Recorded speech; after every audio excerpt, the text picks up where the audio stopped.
السلام علیکم ورحمۃ اللہ وبرکاتہ۔ فجر کا وقت دیہات میں خاموش اور خوبصورت فضائیں۔ باہر نکلا تو ایک عجیب سی خاموشیوں میں کچھ پرندوں کی آوازیں سنائی دے رہی تھیں۔ کہیں سے بلبل کی صدا گونج رہی تھی، وہ اپنی زبان میں اپنے رب کو یاد کر رہا تھا۔ کہیں سے تیتر کی آوازیں گونج رہی تھیں، وہ اپنے لفظوں میں اپنے خالق کو پکار رہا تھا۔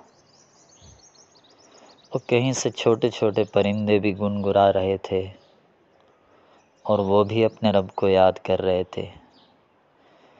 کہیں سے گھوگھی کی آوازیں آ رہی تھیں اور وہ بھی اپنے مالک کو، خالق کو پکار رہی تھی۔ کہیں سے مرغے کی صدا گونج رہی تھی، وہ بھی اپنے انداز میں اپنے رب کو یاد کر رہا تھا۔ ان خاموش معطر فضاؤں میں، اس خوبصورت سے صبح کے سہانے موسم میں، ان سب آوازوں کو سن کر ایسا لگ رہا تھا کہ دنیا کی کوئی چیز بھی اپنے رب سے غافل نہیں ہوتی ہے۔ تو مجھے یاد آ گیا کہ رب نے سچ فرمایا، وَإِن مِّن شَيْءٍ إِلَّا يُسَبِّحُ بِحَمْدِهِ۔ دنیا کی ہر چیز تو اپنے رب کی حمد کے ساتھ تسبیح بیان کرتی ہے۔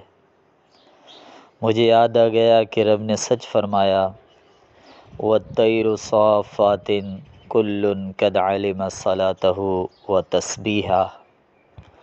بلبل کی صدا سن کے سمجھ میں آیا، پرندوں کی آوازیں، گنگناہٹ اور چہچہانا سن کے سمجھ میں آیا، چڑیا کی صدا سن کے سمجھ میں آیا کہ رب نے سچ فرمایا، کل قد علم صلاتہ و تسبیحہ۔ ہر چیز نے اپنے رب کی نماز اور تسبیح کو جان لیا ہے۔ غافل ہے تو انسان غافل ہے۔ فجر کے اس دلکش موسم میں اور بہترین اوقات میں آئیں پرندوں کی زندگی سے سبق سیکھیں، تہجد کو اٹھا کریں، فجر کو اپنی زندگی کا حصہ بنا لیا کریں۔ انشاءاللہ ان پرندوں کی مانند پھر تلاش رزق کی کوئی فکر نہیں رہے گی، پھر زندگی میں کوئی غم نہیں رہے گا، پھر زندگی میں انشاءاللہ کوئی پریشانی نہیں رہے گی۔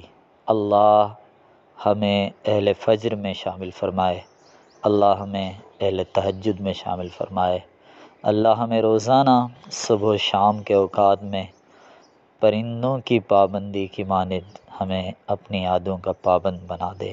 آمین وآخر دعوانا ان الحمدللہ۔